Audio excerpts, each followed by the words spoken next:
Olá pessoal, bem-vinda, bem-vindo ao nosso canal do CEAJUR. Hoje nós vamos falar sobre um tema que tem afligido muitos trabalhadores, que é o limbo previdenciário, não é? Mas antes disso, não se esqueça de deixar aí o seu like, ativar o sininho para ser notificado dos próximos vídeos, inscreva-se no canal, deixe o seu comentário, contribua com o nosso trabalho de difundir temas de direito e processo do trabalho. Já deixou seu like aí? Então vamos lá. Limbo previdenciário é uma expressão construída pela doutrina, não é? Que retrata aquela situação na qual um empregado que estava afastado junto à Previdência Social, seja por auxílio-doença, auxílio-doença acidentário ou até aposentadoria por invalidez, e ele, de repente, recebe do Instituto Nacional da Seguridade Social, do Seguro Social, perdão, INSS, Instituto Nacional do Seguro Social, ele recebe aquilo que nós chamamos vulgarmente de alta, não é? Então, a autarquia previdenciária informa o trabalhador que ele está apto e deve retornar ao trabalho. Entretanto, e por isso cessou o benefício previdenciário. Ele para de receber, a partir daquele momento, o benefício previdenciário que ele vinha recebendo antes. Quando este trabalhador retorna ao empregador, o empregador o encaminha para o seu médico, não é? Se ele não tiver um médico, uma empresa que ele contrata para este fim, e o médico faz então a verificação deste trabalhador, se ele está apto ou não para retornar ao trabalho. E muitas vezes o médico diz, ele não está apto, ele não pode retornar. E aí, o empregador então não o recoloca no seu posto de trabalho, né? Não faz a recolocação no seu posto de trabalho. E aí ele fica numa situação em que ele parou de receber o benefício previdenciário e também parou ou deixou de receber salário. Ele fica numa situação, uma espécie de limbo, não é? Não recebe de ninguém. O INSS diz que ele está apto e deve voltar, o empregador o recusa, diz não, você não está apto a voltar. Bom, muito bem, vamos analisar a questão sobre dois enfoques. O primeiro enfoque é sobre o enfoque do empregado, não é? O empregado, ele não pode ser uma bolinha de ping-pong. Tem o INSS de um lado da mesa, o empregador do outro, e cada um empurra a bolinha para o outro lado. O INSS diz, não é comigo, ele está apto. O empregador diz, não, não é comigo, ele não está apto, e ficam ali empurrando o trabalhador para um lado e para o outro, como se fosse, então, uma bolinha de ping-pong. Isso não é possível, isso não é admissível, não é? E aí a gente tem que resolver do ponto de vista jurídico. Do ponto de vista jurídico, o ato administrativo do INSS, o INSS é uma autarquia. Então, quando ele concede lá a cessação do benefício, o reconhecimento de que o trabalhador está apto, aquilo que a gente convencionou chamar de alta previdenciária, não é? Quando ele pratica este ato, é um ato administrativo que goza de todas as características do ato administrativo, quais sejam lá nas lições do saudoso Eli Lopes Meireles. O ato administrativo, ele goza de presunção de execuibilidade, de legalidade, de legitimidade e de veracidade do ato que afirma. Podem procurar lá nas lições de direito administrativo.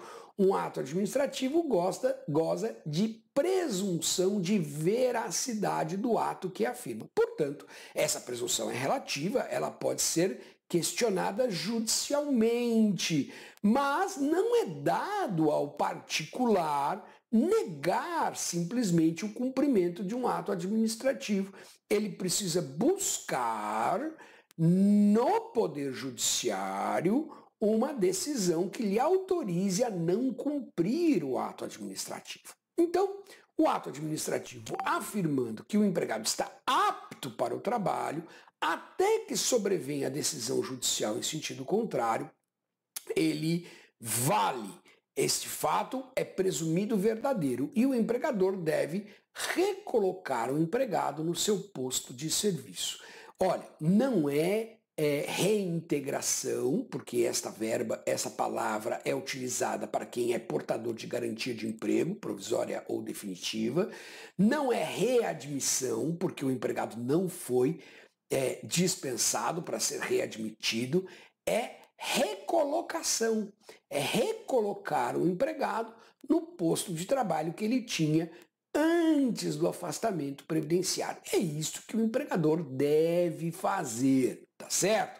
E para dar cumprimento ao ato administrativo. Portanto, se o empregador não o fizer, ele responderá pelos salários e demais verbas do contrato de trabalho, fundo de garantia, 13º, férias, tudo que o empregado teria direito se trabalhando estivesse, porque a sua recusa é uma recusa ilegal e ele então responde por isso. E pode até responder também por indenização por dano moral em virtude do ócio forçado e ou tratamento discriminatório que decorre desta recusa.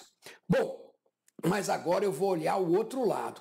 Antero, e o empregador? E tenho aqui um trabalhador que claramente não tem condições de trabalhar.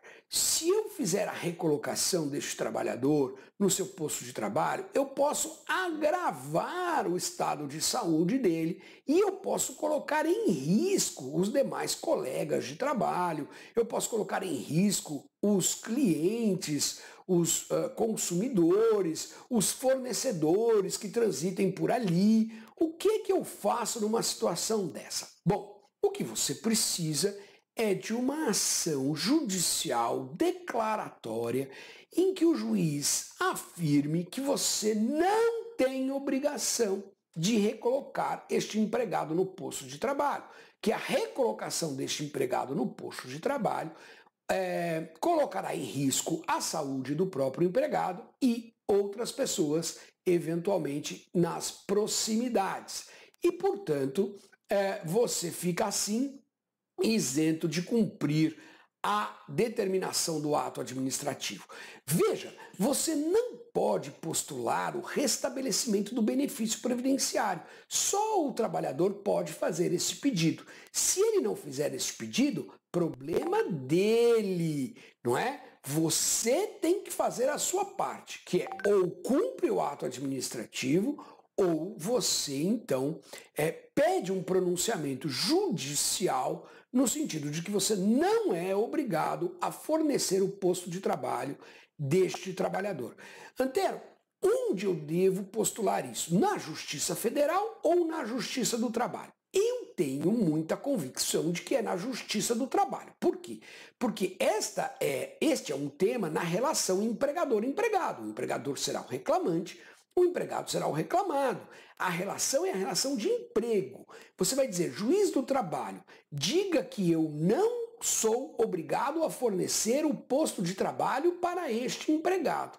Você não vai pedir ao juiz do trabalho que anule o ato administrativo do INSS. Você não vai pedir ao juiz do trabalho que restabeleça o benefício. Não é nada disso. Você só vai pedir ao Poder Judiciário, e para mim é o juiz do trabalho, que ele declare que, diante das circunstâncias, você não está obrigado a fornecer o posto de trabalho para o empregado. E até que isso aconteça, o empregador é sim responsável pelo pagamento dos salários e verbas contratuais. Então você deve fazer um laudo preliminar, não é? Que ateste a inaptidão do trabalhador e também pedir uma liminar para que o juiz afirme diante das provas que você apresentar que você não está obrigado a fornecer o posto de trabalho.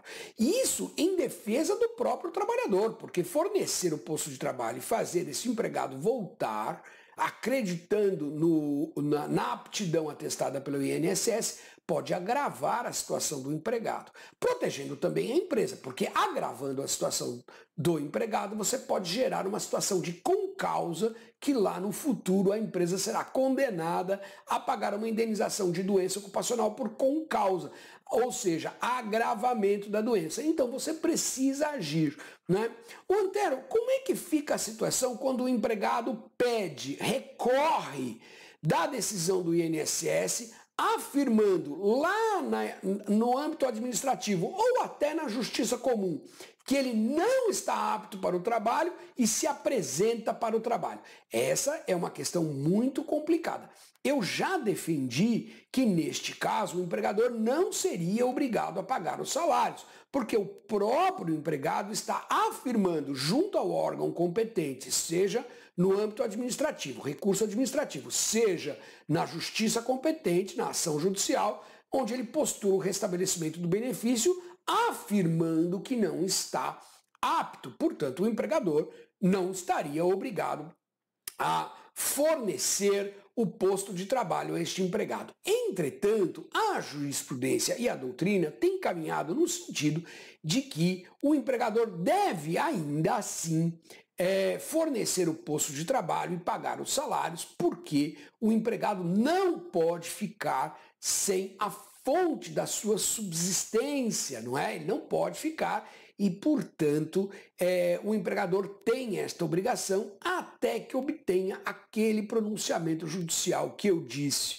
no sentido de que ele não é obrigado a fazer, ou até que o trabalhador obtenha administrativamente ou judicialmente, na justiça competente, o restabelecimento do benefício. Ok, pessoal? Gostou desse assunto? Deixe aí o seu comentário, compartilhe com seus amigos, comente no nosso canal, deixe o seu like, que é super importante para a gente, ativa o sininho, né? Ajude este canal a difundir conhecimento em direito e processo do trabalho. Espero você na próxima também. Um forte abraço!